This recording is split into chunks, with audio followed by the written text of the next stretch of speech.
Hey guys, welcome to my channel. My name is ReadingBear and I hope you are ready for some more stories. And today, we'll take a look at some new entitled people content. If you enjoyed my content, please don't forget to subscribe to my channel and post some bear emojis in the comment. And now, let's dive right into the stories.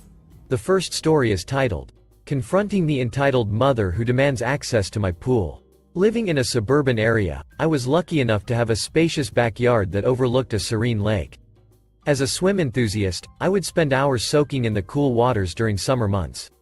However, during the chilly fall and winter season, the temperature would drop, and I would have to find alternative ways to swim. So, I decided to invest in a small, heated pool that I set up in my backyard. One chilly day in early spring, I had just stepped out of the pool to use the restroom when my phone rang. I got carried away with the call and stayed inside for a while longer. When I finally stepped out, I found a woman and her son lounging in my backyard, with the boy swimming in my pool. I asked her why they were on my property, and she responded with a surprised tone, "This is your property?" I was taken aback by her stupidity, and I told her that this was, in fact, my property. She went on to explain that her son wanted to go for a swim, but the lake water was too cold, and she felt entitled to use my pool. I was firm with her and told her that I did not let strangers use my things. Her response was to yell and make a scene, claiming that I was being rude and that her child deserved to be in the pool. I stood my ground and asked them to leave, or I would call the cops. Things escalated quickly, and the woman threatened to tell the cops that I was harassing her and her child. It was a complete shock to me that someone could be so entitled and irrational. As she was leaving, she called me a jerk and flipped me off. I was left with a mix of emotions, feeling both angry and relieved that they were gone. The incident weighed heavily on my mind, and I began to worry about similar occurrences in the future. So, I installed cameras around my property to keep an eye out for any unwanted visitors. A few weeks later, I was shocked to receive a letter from a lawyer claiming that the entitled mother was suing me for emotional distress and claiming that I had threatened her child. I was outraged but also nervous about what could happen next. I reached out to my lawyer and prepared for the worst. We went through the footage from the cameras and gathered all the evidence we could. In court, the entitled mother was exposed for her irrational behavior, and her case was thrown out. Although the legal battle was tough, it was worth it in the end. I learned to stand up for myself and not let entitled people take advantage of me. I also learned that sometimes, it's essential to be prepared for the unexpected, and that's exactly what the cameras provided me with. Looking back, I know that I was not the jerk for standing up for myself and my property. It was a tough experience, but I learned a valuable lesson and grew from it. The next story is titled, What Better Way to Say FWA Than to Dissolve It Entirely, Right? So, a handful of years back, a family friend used to live in NWA. One month the board sent a notice around that they had voted, without any resident input, to update the aesthetics of the neighborhood and required all street-facing walls to be repainted one of the three colors that they had chosen. Naturally, the residents were incensed that their dues would be used for what amounted to a demonstration of power and a vanity project. The WA claimed the move fell under their authority to preserve the upkeep and maintenance of the neighborhood. However, while actually reading the bylaws to see if the board had the authority to enforce such renovations, one of her neighbors noticed that the WA could be dissolved if the motion was brought, seconded, and approved by some fraction. Let's go with 2/3 RDS, majority vote of all the residents. Fast forward to next month. Virtually all of the residents attended, which made the board uneasy because meetings were typically only attended by a handful of people who had specific items of interest they wanted to be present for. The whole crowd sat quietly through the agenda, and when it came time to open up the floor for new motions, her neighbor brought the handbook to the podium and said, "Neighbor, I motion to dissolve the WA under Section X, subsection Y, paragraph Z." Family friend, I second that motion. Neighbor, all in favor? The whole room, unanimously, aye. At this point the board was spluttering, trying to figure out what had just happened as, job done, some of the residents had already started filling out. Apparently, it took a bit of time for neighbor to explain to the secretary the nature of the motion and the fact that the residents far surpassed the quorum and majority necessary for a legitimate vote. The secretary reviewed the handbook and told the chairperson that it was all according to the letter of the bylaws. The chairperson tried to bluster and tell the room that they had to come to order so they could discuss the matter further. Apparently, the neighbor told him something along the lines of, "Come to order to discuss what? The WA meeting is over because there is no more WA. We just dissolved it." I asked family friend if that was it.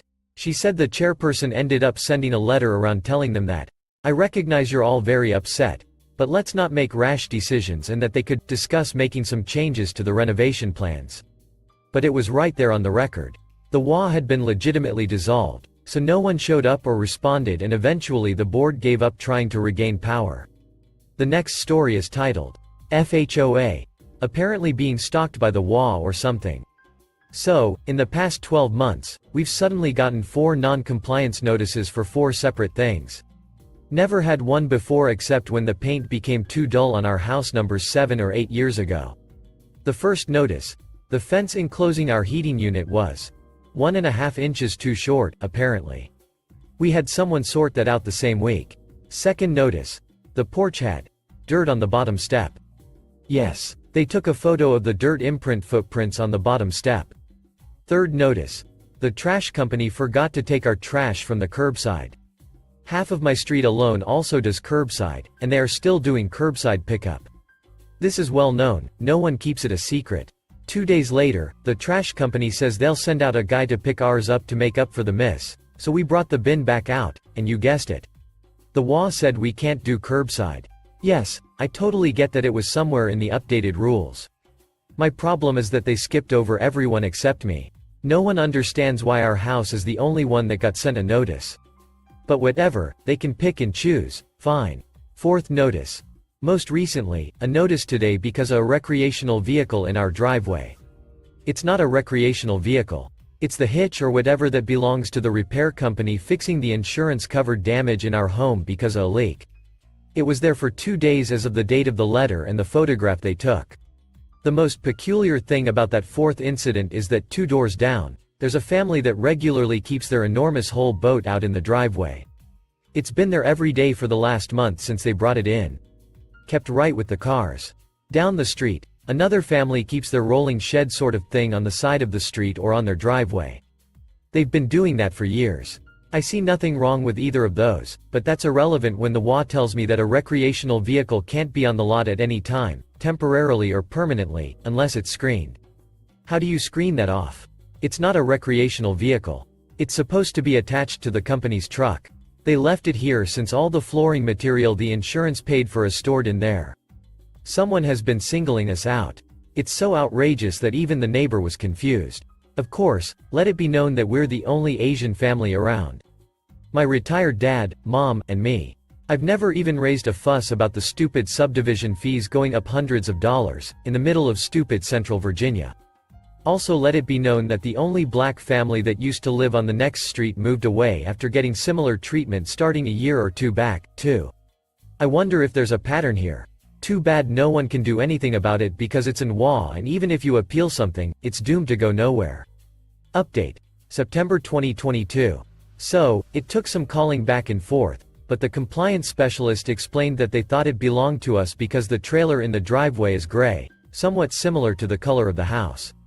Since it actually belongs to the contractor working on the house all during the daytime, they closed the case. He mentioned in passing that sometimes residents will misunderstand. Like I have to pay for storage, how come those people don't have to? Kind of case. But he changed the subject really fast, so I don't know if he was implying someone reported us, and that it's not because they've been inspecting us in particular every few days. I don't know guys. I don't have the money to buy the cameras and system to set up right now, but I'm saving up for them so I can find out who specifically is taking the photos, if someone is snooping around the property. I'm just exhausted. It's like silent fighting with half the neighborhood and the WA even though we've never made any trouble. We don't even complain when others park their cars in front of our lawn or our driveway except when I really have to get my car out to go somewhere I can't put off. I just have to get us out of here soon somehow. Thank you to everyone who helped me with lots of advice. I'm more prepared for next time if something happens. I'm also taking photos of my property every day from the side, front, and back just in case for documentation purposes. I just really want some peace of mind and to not have to worry about being watched every day. The next story is titled, WA member harassing us for moving in through the wrong entrance found our unit to personally scold us and insist we will be fined. Just moved to a new condominium, our movers arrived a day early with no warning. We were unable to have the truck at the loading zone in the back of the building due to 2 cars being illegally parked there. The elevators are the same from either entrance and it's actually quite shorter distance from the front. We had reached out earlier to the WA with no response regarding the loading zone, so we proceeded from the front. The move went pretty smoothly except for our lovely new neighbor who is on the board. He stood outside telling us we will be fined for not using the back entrance to move, and checked in supposedly 3 times to see if we were moving the truck. We couldn't convince the driver, who was an angry man himself who already stressed me out dealing with the early delivery. WA narc told us it would be a 10K fine because we could have broken the front doors, everything was fine. He then found our unit after we had moved in while the movers were unpacking our furniture, told us we would be fined because we had ignored him 3 times while moving in. My husband was in a work call and flustered and the 2 of them became argumentative. My husband asked him if he gets paid to enforce fines, and why would he follow us to our front door to scold us if he knows we will be fined, instead of just going through the board. We asked what unit he was, and he laughed and said, "I'm not telling you where I live." The WA narc left in a huff, and we immediately called another WA member who we had been in contact with and on good terms. We reiterated our reasoning for going through the front entrance and apologized. He confirmed the narc neighbor had already emailed him about us but told us not to worry. And that if we had any issues with this neighbor regarding the move, to let him know. So, I'm feeling very positive about the situation, as on our end we were very communicative and respectful, and made an honest mistake due to issues with the loading zone and lack of feedback from the WA beforehand regarding the possibility of a fine. But this neighbor has made our first day in our new home so toxic. I don't want to run into him ever again, and now he knows where we live in the building. I want to let the rest of the board know, as he will inevitably try to escalate this, that he made us feel unsafe by following the movers to our unit. Do you think we have a good chance of avoiding further escalation with a fine? I am an anxious mess right now. I don't understand how someone can be foaming at the mouth to make other people feel like they are criminals for not adhering to an WA rule that was not communicated effectively or made easy to follow. The loading zone not being clear. While we moved, I met several other neighbors who were super nice. I got to help 2 elderly neighbors out with groceries and finding their Uber, and introduced myself while apologizing for the movers, who weren't in the way of anyone to begin with. Update. We were fined $100. That's cheaper than what it would have cost for the extra feet the movers would have charged for if we moved from the back. The last story is titled, FHOA, Trash Receptacle Storage. I am doing a Zoom meeting with my WA tonight over the location where I store my trash cans. I live in a small development with cookie cutter houses, and on my lot and the neighbor's lot, our houses did not fit straight on the lots, so they literally just turned the houses sideways to fit them on narrow lots. This means my exterior garage door faces the street where a typical side yard would be. My front door is around the corner from the garage not facing the street, and my back slider faces my neighbor's fence. It's goofy, we make it work. Many years ago, we remodeled what was the front yard, but on the side of the house, to incorporate it to be part of the backyard. This was approved by the WA. Since then, we have been putting our trash cans in the farthest corner of the long driveway, which in a typical house would be a side yard, but our home isn't typical. We have been doing this for almost 10 years without issue. About 3 months ago, I started getting notices. My options, according to them, are to put them in my garage, or in my backyard, or build a structure to house them. I am not putting them in my garage. Who does that? Or my yard, again, they stink. I also have 3 dogs. We have a very narrow side yard, but the cans won't fit, or obviously I would put them there and be done with this. When I say they don't fit, I mean they physically will not fit the space. Here's my question. My WA documents clearly state, they need to be out of public view, but in the complaints, they keep citing the city ordinance which say, to be closed and secure in a covered carport, garage, or within a side yard screens from surrounding view by a fence, paraphrasing. My issue is that they are not the city has not complained about my cans. It's the WA complaining, but I am abiding by their rules. My plan is to tell them that I am following their rules, and if the city has a problem, then they can cite me. I am wondering though, if I can ask them, and do they or don't they have to tell me who is reporting this? Usually, I am not one for drama, but this is grinding my gears for some reason because it seems personal. Why all of a sudden is someone up my ass about my cans? I have tried to make them as hidden as possible by parking a very rarely used truck in front of it. But I swear to you, the once in a blue moon I take that truck out there over here taking picture. Like, damn Karen, get a hobby. My house actually is the nicest on the whole street, and this is such a silly thing to suddenly come at me for, after a decade with no issues.